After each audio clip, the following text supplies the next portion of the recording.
Hey guys, today I'm gonna recap new interesting anime. You can find the name in the description. The story unfolds in what looks so much like a dark and abandoned city. A young man walks through the shadow and moves to open a door. Shortly after, the young man Denji wakes up from his sleep in a scattered and rough-looking room. While taking a walk on the road through the forest, he recollects just how much the service in the city costs. Apparently he owed a lot of debt and had to sell his kidney and his right eye, coupled with other jobs, in order to get money to pay it off.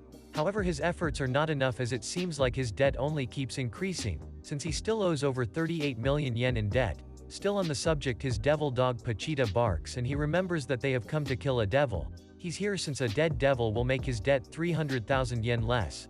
Meanwhile, his dog isn't just a devil but possesses the ability to be used as a chainsaw. This he uses to hack down devils. Devils like the tomato devil, which he has come to kill and successfully does without much stress. After killing the devil, he gets commended by the man who had given him the job, and as a tip for a job well done, he's offered an extra 100,000 yen. This makes him excited. Unfortunately, his excitement is cut short by the debt he has. Deducting his pending debt, he's left with just 70,000 yen. Even though that might seem fair enough, he would still need to pay some more other basic bills, which would leave him with just 1,800 yen left. He laments this to Pochita, who decides that they will have to eat just a slice of bread for dinner. Still pondering, he walks past a car with two men in it. The two men happen to know Denji, and the driver wonders why he should be given the job of killing devils. The other man, however, thinks it will be a great fit for Denji since he already does so and would be able to clear off his debt while working for them. Apparently his father had built up a large amount of debt just before he died, leaving Denji with the unwanted responsibility of clearing it. To find out just how desperate for money Denji is, the driver offers him 100 yen to eat a cigarette, an offer which the desperate Denji grabs without much of a thought. This causes the man to laugh as he throws the cash up in the air and eventually drives off. Later that night, Denji and Pochita feed on a slice of bread like he had said. At that point he ponders on his regrets and wishes he would have a girlfriend before he dies. Just then he remembered just how miserable he had felt when his father died and how he had been informed of just how much his father had owed, leaving him with the responsibility of paying it off. At that time he also met Pochita, who happened to be a wounded devil. To save Pochita, he allowed it to suck his blood, since drinking human blood is known to heal devils. Back to the present, Genji continues to recollect on what he hoped to do if things were better. Shortly after, he coughs and blood fills his hand. He was however not surprised by this, since his mother had a chronic disease that had caused her to do the same. Just then he's informed that he has a job to execute. The job he has taken to an abandoned factory where he has come ready to kill a devil.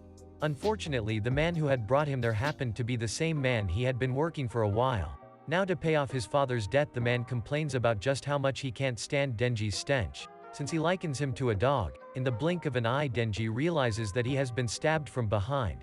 Unknown to him, the man had aligned with the devil and had gained demonic powers themselves. Since they had become devils, they had decided to kill him. With a strong will to save his life, Denji picks up Pochita, who had also been stabbed earlier. He runs towards a door, hoping to reach it just in time to escape those devils that are after his life. Just as he gets close to the door, one of the devils catches up with him and slashes his back, forcing him to fall to the ground.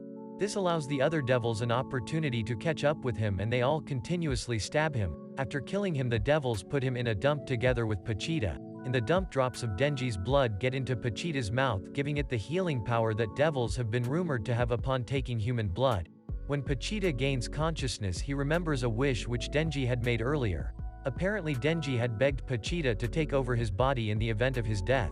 This prompts Pochita to merge up the torn parts of Denji's body and take over it, eventually bringing him back to life. When he wakes up, he doesn't find Pochita beside him, but he finds that Pochita's tail is protruded directly in front of his heart.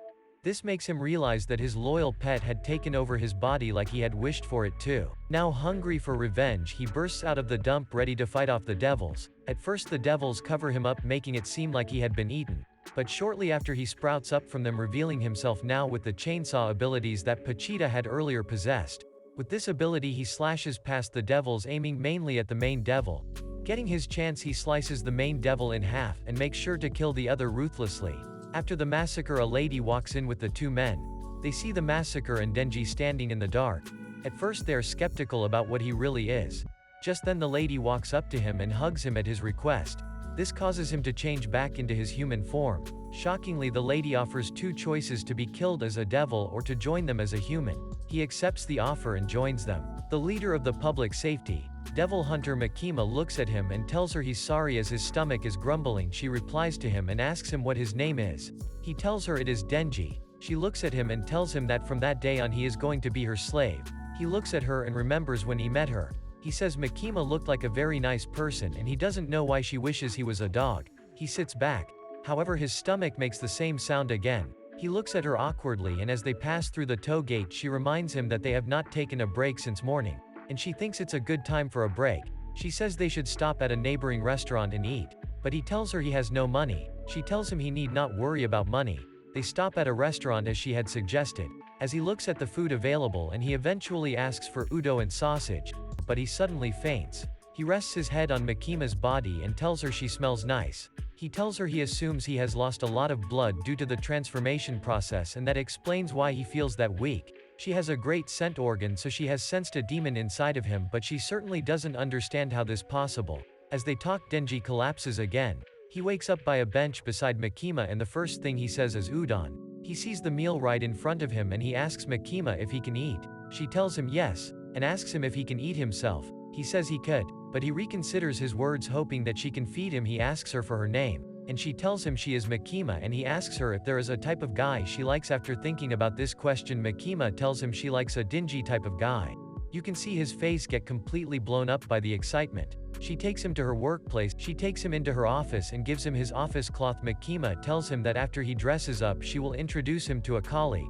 She calls in one of her subordinates, Aki Ayakawa. She introduces him to Denji and tells Denji that Aki is 3 years his senior and Denji will be working with. But Denji doesn't like this. He has assumed he would be working directly with her and he protests. As a result, Aki drags him. Aki tells him he isn't in Makima's league and should let go. Instead, Makima goes nearer to him. She tells him that if he works diligently for a good period he will fall under her league and they would work together. As they leave the office for Demon Patrol, he keeps asking Ayakawa if Makima is single, or in a relationship. He keeps talking and Ayakawa calls him to a corner. He pulls him towards a refuse bin and hits him repeatedly. Ayakawa tells Denji to resign that day and ensure he doesn't come back to work the next day. He tells Denji that the advice is for his own good and he has seen several of his colleagues who took the job just for the money and they died on their first encounters with demons, and says only people with passion and motivation like himself can survive.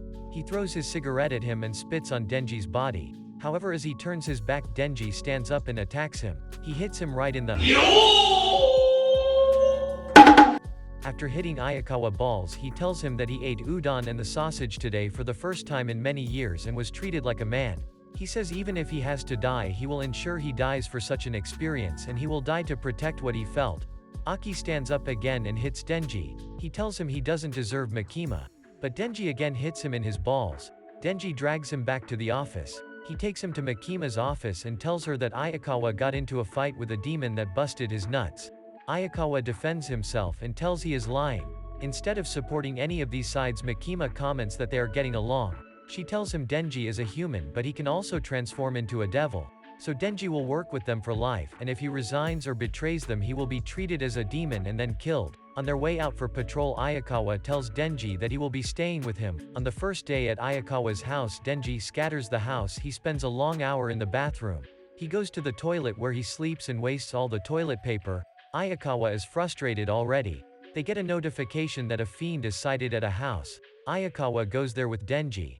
As they enter, Denji asks Ayakawa what a fiend is. After Ayakawa insults him that he didn't attend school, he explains that a fiend is formed when a demon takes over a dead body. As they enter the room, Ayakawa asks him to show himself as a devil and change into a devil to destroy the creature. But Denji goes near to the fiend and uses his sword to kill it. When Ayakawa asks why he didn't use his demonic powers, he tells him it's because he felt he should make the death painless. Ayakawa punches him and tells that it's not a joke. He tells Denji that all these guards are risking their lives so he should take it seriously. After Ayakawa walks away, Denji walks around the room and says the fiend is just trying to protect the prawn book and says he will keep it. He remembers when Pochita asked about his dream. He tells himself that he is living his dream. However, his life isn't 100% and he feels something is missing. He thinks it's because he wants to touch boobs in front of Makima. In the office, she tells him he would have a partner and she's a fiend. Her name is Power. She reminds him their team is an experimental one, and the government wants to cancel their team, so they should bring good results. He goes on patrol with Power, and based on Makima's suggestion, they pass a not-so-populated area so they can avoid people. Since Power's horn is obvious, Power keeps asking for something to kill, and Denji is frustrated. He says he will manage all of Power's issues because she is pretty. As they walk around, Power smells blood. She runs down, and while the police call for help, that a demon, a sea cucumber devil, is by the road. Before the call ends, Power jumps on the devil and scatters his blood. But that's the end of this video. Don't forget to subscribe and turn on notifications so you won't miss new video. Thanks for watching, and I'll see you next time.